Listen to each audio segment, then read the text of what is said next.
Could your financial decisions today be costing you thousands or even hundreds of thousands of euros in the long term? Well, today we are going to find out.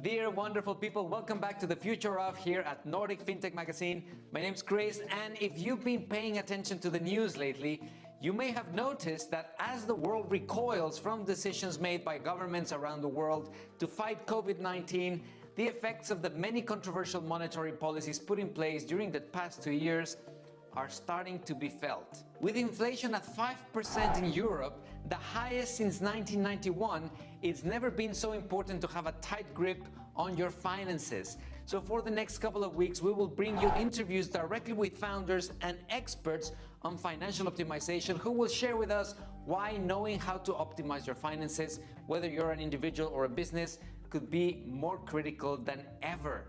Today we will be speaking to Stine Kalmer Jørgensen, CEO and co-founder at DreamPlan, a Danish Fintech that is helping customers save thousands of euros in the long run by using technology to make small changes in the way in which they manage their money. Stine, thank you so much for spending time with us.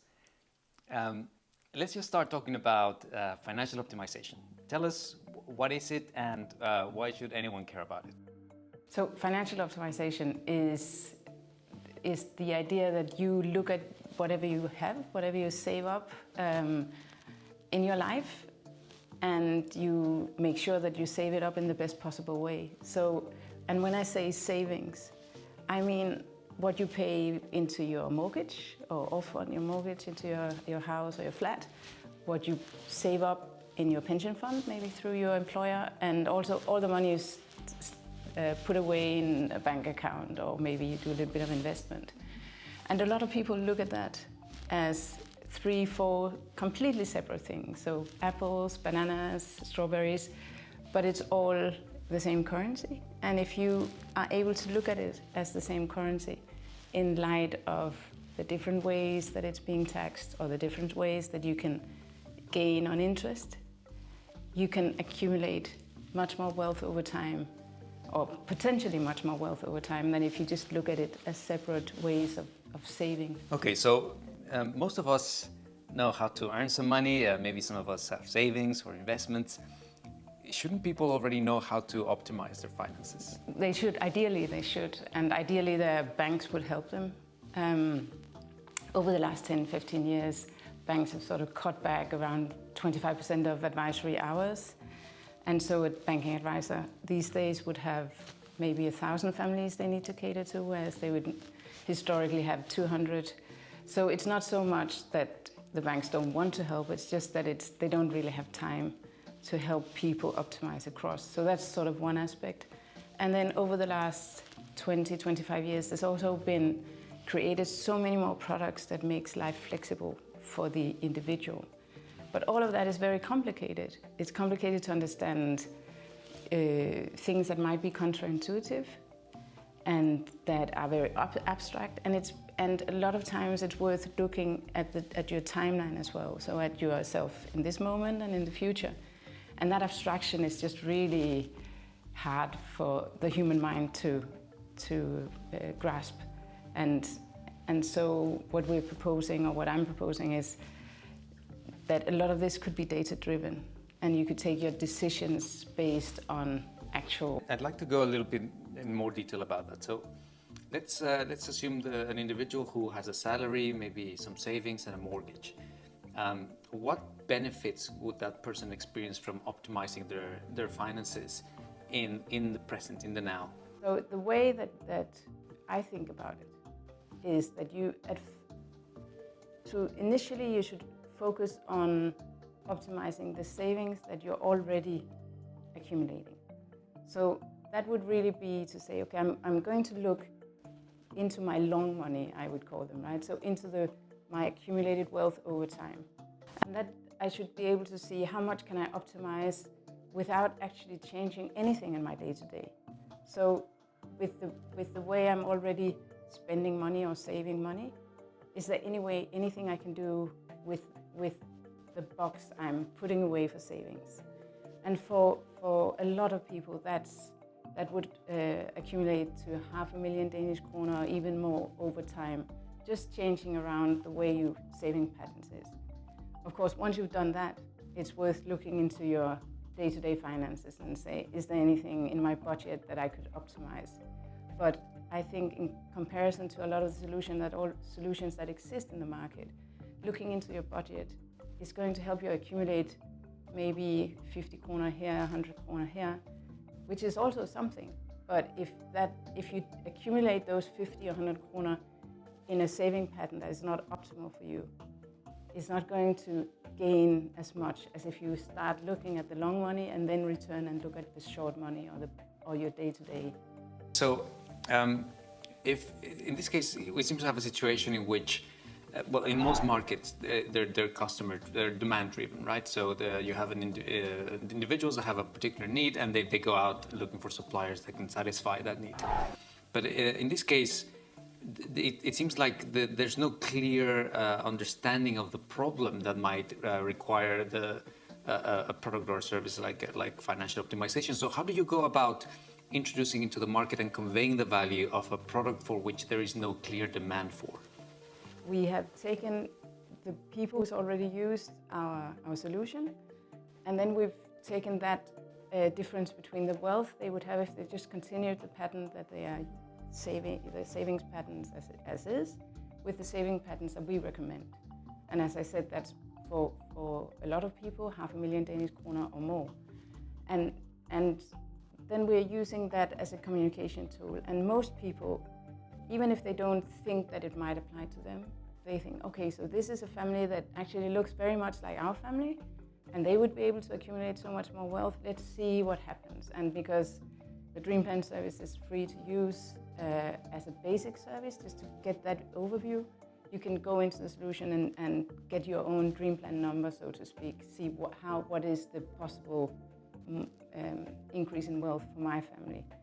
And it seems to be a way of driving the market. We have quite traction on that particular message. I have to say though that the people who use our service and are recurring, and who we also talk to, because we have a paid service where you can talk to a wealth advisor, they are people who maybe already accumulated wealth, and they understand that there is a potential for more passive income. But they don't have the time to do their own spreadsheets or their own support, and they don't feel as if they need, and they want a neutral voice. They don't want to talk to their private banker only or not at all.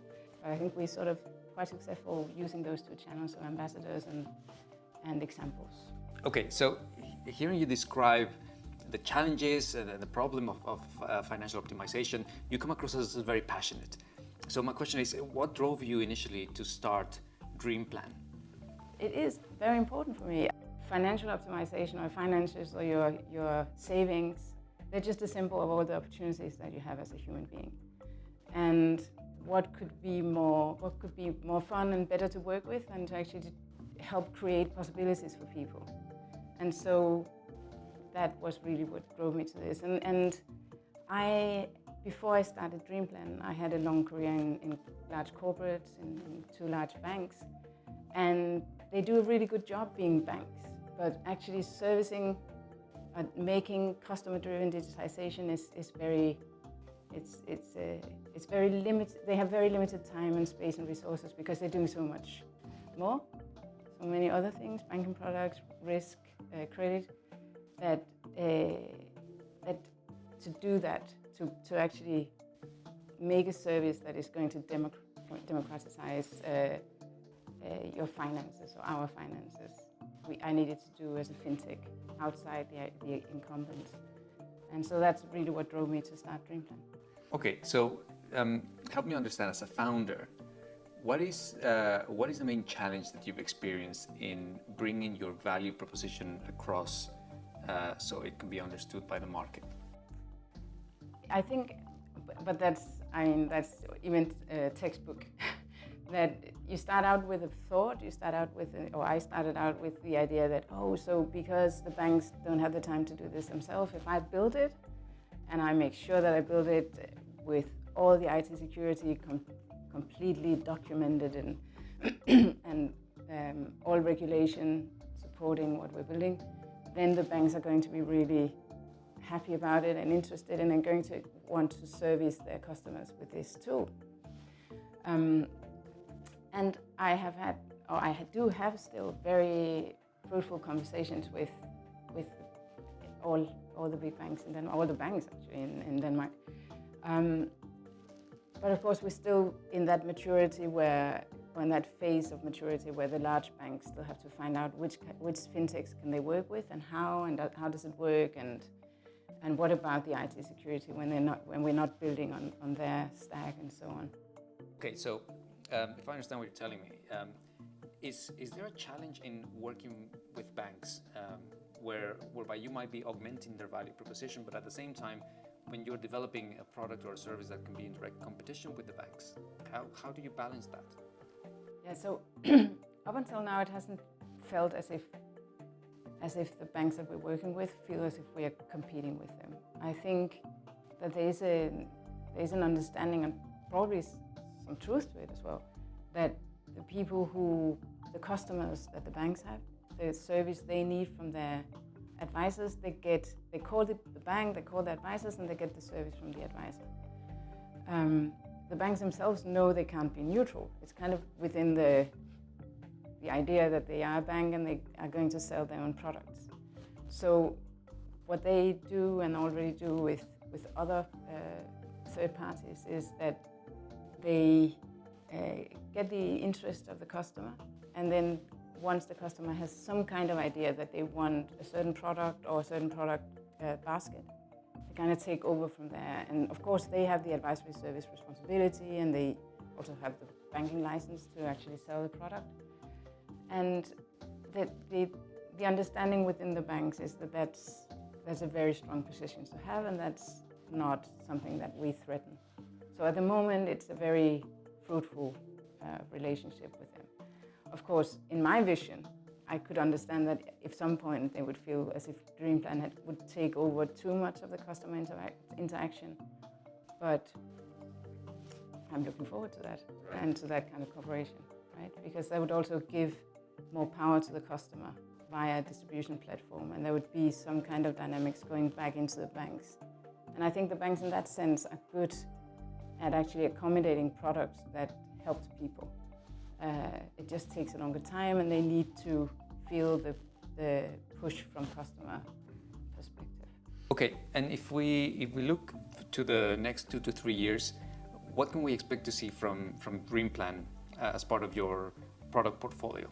So we are in the process of getting a license to actually advise people.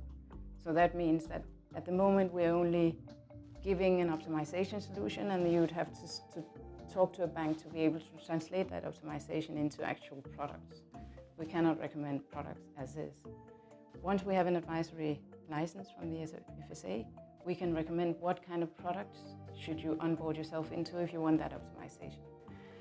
Both in terms of your risk profile, but also if you have certain particular interest in, say, sustainability, sustainable products, or other aspects that you might be particular about in terms of how you want to or what products you want to execute your optimization into. So let's talk about entrepreneurship now. Now, you've mentioned to us that you used to work for various corporates, and then at some point you saw that there was a need for a particular service in the market, and you decided to become an entrepreneur and to launch your own fintech. What can you tell us about the myths versus the realities of becoming an entrepreneur? I think there's a myth about like young, coke drinking, maybe often male, in a basement, and you kind of code away, and then you, like, at some point you've coded enough, and then you launch it, and then you're successful, and hallelujah. And of course the reality is very different. There's a lot of young people, and we drink a lot of coke, but it's at least in Copenhagen, it's Copenhagen Fintech Lab as a community or as a physical meeting point is a very affluent place where you have a lot of different profiles. And I think jumping into doing a fintech once you have a career that's actually giving you insights into the legislative aspects of finance and the huge array of knowledge and products and aspects of finance is a huge advantage. So in that sense, I think the myth about like being young and just go for it is very dynamic, and it's very good to have young people who are just not too knowledgeable about all the limitations on your team. But I think the mixture of actually having a lot of understanding of the sector has proven fruitful. And then I think the Copenhagen Fintech Secretariat, that it's sort of, they have a global outview and a lot of knowledge. There's a lot of fintechs that has gone through their portfolio or their circle. And I think they're really, really good at spotting your needs and setting you up with people that have knowledge that could be useful for you. Well, Stine, thank you so much for your time. Thank you for coming and spending time with us. And it's been really interesting to hear directly from you DreamPlan's vision for the future and also your experience about being an entrepreneur. So we'll be keeping a close eye on DreamPlan here at Nordic Fintech Magazine. And we wish you the very best. Thank you so much.